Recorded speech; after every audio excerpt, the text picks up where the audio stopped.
अब हम पढ़ेंगे संरचना के आधार पर क्रिया के भेद। संरचना के आधार पर क्रिया के 6 भेद होते हैं। पहला सहायक क्रिया,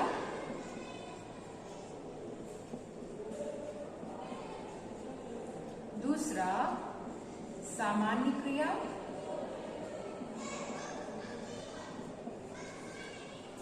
तीसरा संयुक्त क्रिया,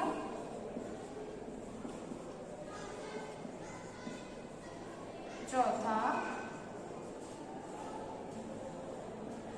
नाम धातु क्रिया,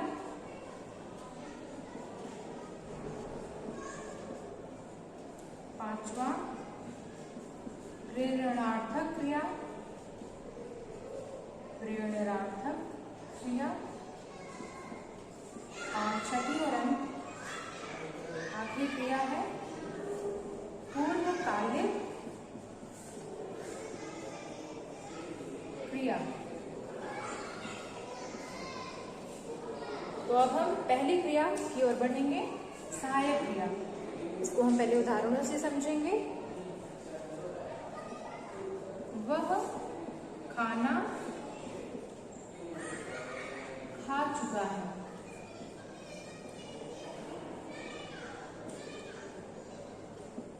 वह घर चला गया।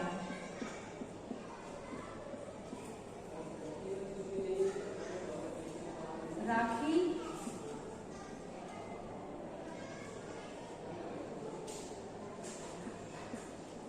हंसाती है।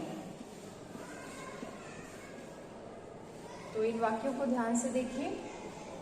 मुख्य क्रिया के साथ जो क्रियापद आ रहा है, मुख्य क्रिया के बाद जो भी क्रियापद आ रहा है उसे कहते हैं सहायक क्रिया। जैसे यहाँ मुख्य क्रिया थी खा, यहाँ थी चला और यहाँ थी हंस। ये मुख्य क्रियाएं थी, हंसना, चलना या खाना। तो खा के बाद यहाँ क्या आया है? चुका है। तो चुका है यहाँ क्या हो गया आपका? सहायक क्रिया हो गई। चला गया, तो यहाँ चला क्या है? मुख्य क्रिया है। उसके बाद कौन सा शब्द आया है जिससे क्रिया पूरी हो रही है? गया। तो ये क्या हो गया? जो मुख्य क्रिया के साथ आए क्रियापद उसे कहते हैं सहायक क्रिया। ऐसे ही यहाँ पर मुख्य क्रिया है हंसाती और इसके बाद इस क्रिया को पूरा करने के लिए सहायक क्रियापद आया है। तो यहाँ सहायक क्रिया क्या हो गई? है। तो मुख्य क्रिया के बाद जो भी क्रियापद आते हैं, मुख्य क्रिया को यानी क्रिया को पूर्ण करने के लिए जो भी मुख्य क्रिया के साथ क्रिया आती है उसे कहते हैं सहायक क्रिया। यानी मुख्य क्रिया को पूरा करने में जो भी क्रियापद आते हैं उन्हें ही सहायक क्रिया कहते हैं। तो इस तरह से इन वाक्यों में चुका है, गया है हो जाएगा आपका सहायक क्रिया। अब हम इनको सामान्य क्रिया में समझेंगे कि सामान्य क्रिया भी कैसी होगी अगर इस तरह से क्रियापद मुख्य क्रिया के साथ जो आए वो हो जाएगी सहायक। तो सामान्य क्रिया किसे कहेंगे? तो सामान्य क्रिया रचित गया,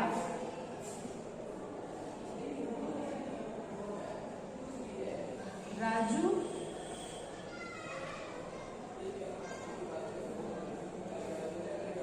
खाया,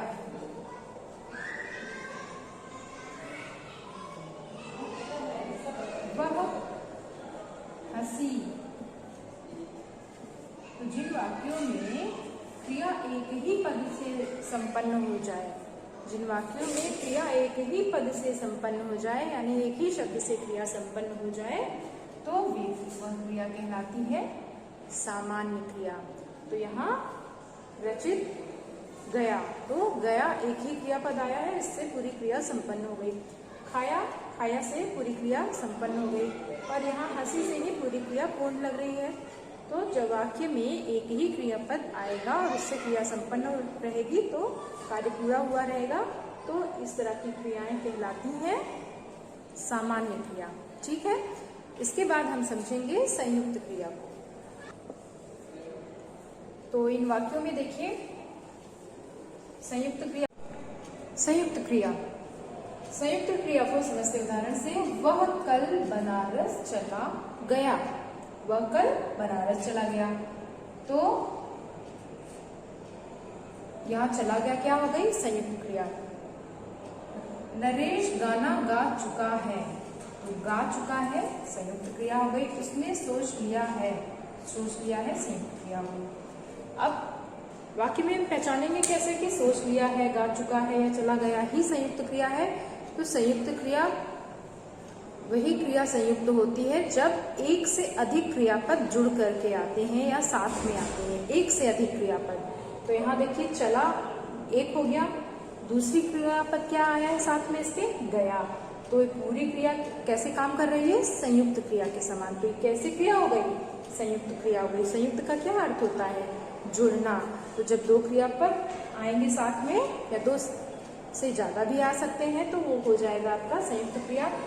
तो संयुक्त क्रिया में जैसे गा चुका है, तो गा क्या है? मुख्य क्रिया है। चुका है सहायक क्रिया है। तो इन दोनों को संयुक्त रूप से हम लिखेंगे तो क्रिया कैसी हो गई? संयुक्त क्रिया। सोच लिया है, सोच क्या है? मुख्य है, लिया है सहायक। जब सहायक और मुख्य क्रिया को साथ में लिखते हैं तो उस क्रिया को क्या कहते हैं? संयुक्त क्रिया कहते हैं। तो इस तरह से संयुक्त क्रिया में एक से अधिक जब क्रियापद साथ में आते हैं, एक से अधिक क्रियापद साथ में आते हैं तो वहां पर संयुक्त क्रिया होती है।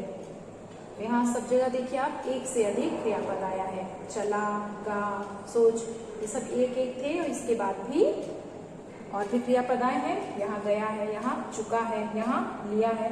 तो जब एक से अधिक क्रियापद आएंगे साथ में मिल करके तो वहां पर संयुक्त क्रिया होगी। ठीक है।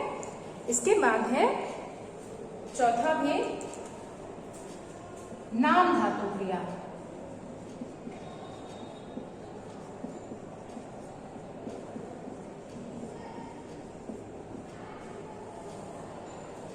नाम धातु क्रिया, इसको भी हम उदाहरणों से समझेंगे।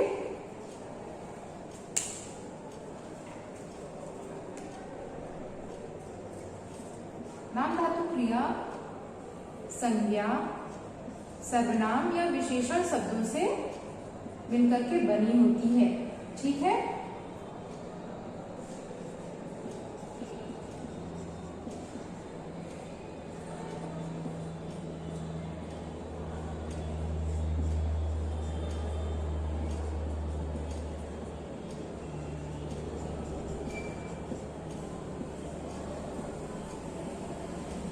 नाम धातु से तात्पर्य है संज्ञा, सर्वनाम या विशेषण जैसे नाम से जो क्रियापद बने। नाम धातु से, नाम से तात्पर्य क्या है? यहाँ संज्ञा, सर्वनाम या विशेषण शब्दों से जो धातुएं या क्रियाएं बनेंगी उन्हें ही कहेंगे नाम धातु क्रिया। तो बात क्या है? यहाँ संज्ञा है। बात से जब हम बनाएंगे क्रियापद तो क्या बन जाएगा? बतियाना।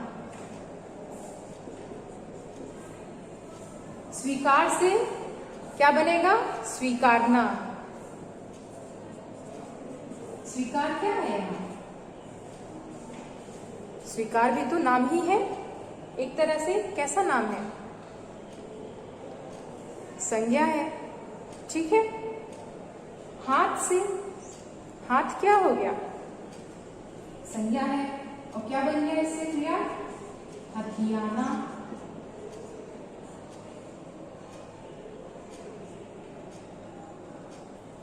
अपना, अपना सर्वनाम है पर अपना से जब हम नाम धातु क्रिया को इसमें बदलेंगे इसको तो क्या बन जाएगा? अपनाना। तो नाम धातु क्रिया में वे संज्ञा, सर्वनाम या विशेषण शब्द आते हैं जिनसे हम क्या बनाते हैं? क्रिया शब्द बनाते हैं। ठीक है। तो उन्हें ही कहा जाता है नाम धातु क्रिया शब्द। तो संज्ञाओं से जैसे संज्ञा शब्द हो गया, बात हो गया, बात से बतियाना हो गया, सर्वनाम हो गया, अपना से अपनाना हो गया, विशेषण जैसे है लंगड़ा, लंगड़ा से लंगड़ाना। तो जो क्रियापद संज्ञा, सर्वनाम या विशेषण नामों से बनते हैं उन्हें ही नाम धातु क्रिया कहते हैं। अब आपका 5वां प्रकार है प्रेरणार्थक क्रिया। प्रेरणार्थक यानी प्रेरणा शब्द से ही आपको समझ में आ रहा होगा कि वे क्रियाएं जो प्रेरणा द्वारा की जाती हैं। या तो व्यक्ति स्वयं प्रेरित होकर के, अंतः प्रेरित होकर के क्रिया करता है तो वह क्रिया प्रेरणार्थक होती है, या वह किसी अन्य को प्रेरित करके क्रिया करवाता है तो वह भी प्रेरणार्थक क्रिया होती है। तो इस तरह से हम इसे वाक्य से भी समझेंगे। उदाहरण है, मैंने आज उसे शिक्षक से पिटवाया। ठीक है, तो यहाँ पर किसको प्रेरित किया गया? शिक्षक को। कौन सी क्रिया के लिए? पिटवाने की क्रिया के लिए कौन प्रेरित हुआ? यहाँ शिक्षक। तो जो क्रिया प्रेरणा द्वारा हुई या प्रेरित होकर के की गई वो होती है प्रेरणार्थक क्रिया। तो यहाँ पिटवाने की क्रिया क्या हो गई? प्रेरणार्थक क्रिया हो गई। फिर है अगला वाक्य, माँ बच्चे को खाना खिलाती है। तो माँ स्वयं मोटिवेट हो रही है, स्वयं प्रेरित हो रही है, बच्चे को खाना खिलाने की क्रिया संपन्न कर रही है, यानी प्रेरणा उसे अंदर से मिल रही है पर प्रेरित तो हो रही है ना। तो यहाँ भी ये क्रिया कैसी हो गई? खिलाने की, प्रेरणार्थक हो गई। फिर है मालिक नौकर से काम करवाता है। तो नौकर जो काम कर रहा है, नौकर वो प्रेरित है किसी से, उसे प्रेरित किसने किया? मालिक ने किया। तो ये क्रिया भी कैसी हो गई काम करवाने की? प्रेरणार्थक। ठीक है, तो जो क्रियाएं प्रेरणा द्वारा की जाए वे क्रियाएं होती हैं प्रेरणार्थक। पर प्रेरणार्थक क्रिया भी 2 प्रकार की होती है। एक तो प्रेरक होता है और दूसरा प्रेरित होता है। प्रेरक जो किसी को प्रेरित करे, मोटिवेट करे वो क्रिया करने के लिए, तो वो हो जाएगा प्रेरक। और जो व्यक्ति किसी से प्रेरित होकर के क्रिया को संपन्न करता है वह क्रिया हो जाएगी प्रेरित के द्वारा। ठीक है, तो इस तरह से प्रेरणार्थक क्रियाएं भी 2 तरह की हो गई। अब इसको भी हम उदाहरण से समझेंगे। मैंने आज उसे शिक्षक से पिटवाया। तो शिक्षक इससे प्रेरित हुआ। ये जो है अन्य यहाँ पर इसके द्वारा शिक्षक प्रेरित हुआ और उसने पीटा। तो यहाँ पर शिक्षक क्या है? प्रेरित है और ये प्रेरक है। तो प्रेरणार्थक क्रिया में यहाँ क्या हो गया? प्रेरक और प्रेरित। ठीक है, तो इस तरह से इसके कितने कर्ता हुए? प्रेरित कर्ता, प्रेरक कर्ता। ठीक है, तो ये क्या है? ये है प्रेरक कर्ता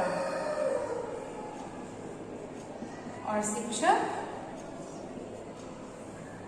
प्रेरित करता, यानी शिक्षक प्रेरित होकर के क्रिया को संपन्न कर रहा है। माँ बच्चे को खाना खिलाती है। अगला उदाहरण, तो अगले में माँ स्वयं प्रेरित हो रही है, उसे प्रेरणा कहीं और से नहीं मिल रही है, खुद से प्रेरित हो रही है। तो यहाँ माँ क्या हो गई? माँ को कोई कहीं और से तो प्रेरणा मिली नहीं है, माँ स्वयं प्रेरित हो रही है। तो इस तरह की क्रिया हो जाती है प्रथम प्रेरणार्थक। ठीक है, अभी हमने प्रेरणार्थक क्रिया में क्या समझा? एक तो प्रेरित करता होता है और दूसरा प्रेरक करता होता है। प्रेरक जो मोटिवेट करे, जो दूसरे को प्रेरित करे, और जो प्रेरित होकर के उस क्रिया या कार्य को संपन्न करता है उसे कहते हैं प्रेरित करता। ठीक है, तो प्रेरणार्थक क्रिया में वाक्यों में आपको 2 तरह के प्रेरकर्ता मिलेंगे, प्रेरित करता और प्रेरक। ठीक, इसके बाद हम देखेंगे कि प्रथम प्रेरणार्थक क्रिया भी होती है और द्वितीय प्रेरणार्थक क्रिया भी होती है। प्रथम प्रेरणार्थक क्रिया में जब व्यक्ति स्वयं मोटिवेट होता है, स्वयं प्रेरित होता है कार्य के लिए, तो माँ स्वयं प्रेरित होकर के क्रिया संपन्न कर रही है खाना खिलाने की, तो ये क्रिया कैसी हो गई? प्रथम प्रेरणार्थक, यानी स्वयं से प्रेरित हो रहा है, वही प्रथम व्यक्ति है जो उसे प्रेरित कर रहा है, यानी स्वयं से। तो ऐसी क्रिया क्या हो गई आपकी? प्रथम प्रेरणार्थक। पर जब व्यक्ति किसी अन्य से प्रेरित होकर के क्रिया करता है, या प्रेरित होना एक तरह से प्रेरणा देना या मोटिवेट होना, किसी के दबाव में भी हम कोई कार्य करते हैं तो वो भी प्रेरणार्थक क्रिया के अंतर्गत आएगा। जैसे मालिक नौकर से काम करवाता है। ठीक है, इस वाक्य में मालिक क्या है? प्रेरक है और नौकर प्रेरित है। ठीक है, 2 कर्ता है और क्रिया कैसी है?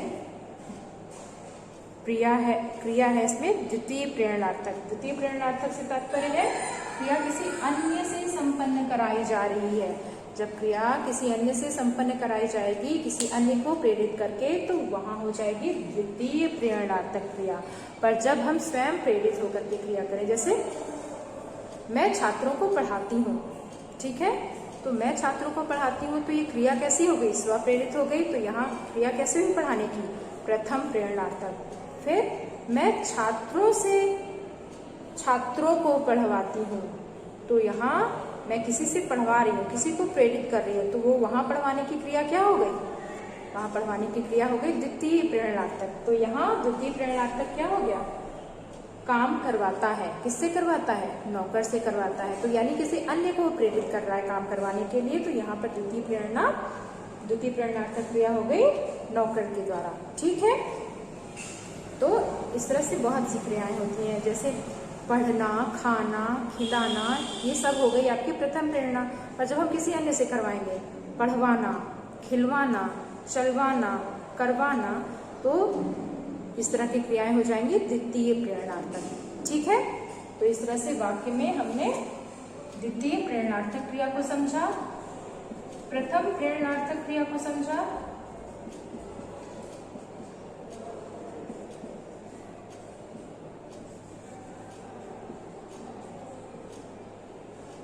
ठेकेदार मजदूरों से ईंट उठवाता है।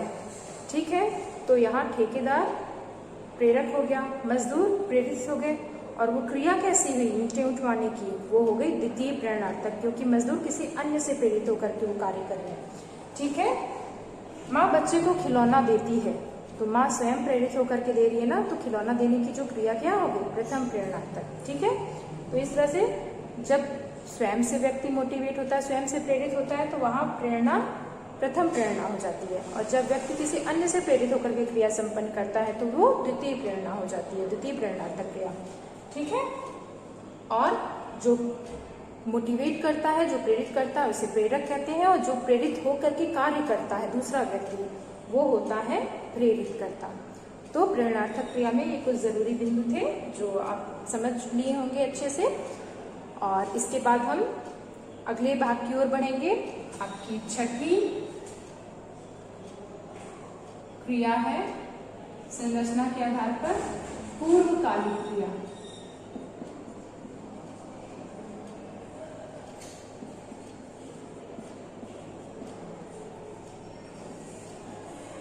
पूर्वकालिक क्रिया उदाहरण है, जैसे पुष्पा उठ करके बैठ गई। तो पुष्पा ने, पूर्व से क्या तात्पर्य है? पहले शब्द का ही अर्थ निकल रहा है पहले, तो पूर्व का अर्थ क्या निकल रहा है? पहले। और पप्पू बैठकर रोने लगा, तो यहाँ पूर्व में कौन सी क्रिया हुई? उठकर। यहाँ कौन सी क्रिया हुई? बैठकर। तो जो क्रिया पहले हो जाए, और यानी उसके बाद भी कोई क्रिया हो रही है, पूर्व में होने वाली क्रिया को पूर्वकालिक कहेंगे, और बाद में होने वाली क्रिया को क्या कहेंगे? पश्चकालिक। तो इस वाक्य में पूर्वकालिक क्रिया क्या है? पुष्पा उठकर बैठ गई। पहले पुष्पा ने क्या किया? उठी वो, तो पहले जो क्रिया हुई उठकर, बाद में उसकी दूसरी क्रिया क्या हुई? पश्चकालिक क्रिया, बैठ गई। तो पूर्वकालिक क्रिया हो गई उठकर। तो जब क्रिया के पहले ही कोई पूर्व में क्रिया हो चुकी हो, तो उसे कहते हैं पूर्वकालिक क्रिया। से पप्पू बैठकर रोने लगा, मुख्य क्रिया तो रोने की है, और यहाँ मुख्य क्रिया क्या है? बैठने की है। पर इसके भी पूर्व जो क्रिया हुई उसे कहेंगे पूर्वकालिक क्रिया। तो पप्पू बैठकर रोने लगा, तो रोने से पूर्व उसने कौन सी क्रिया संपन्न की? बैठने की।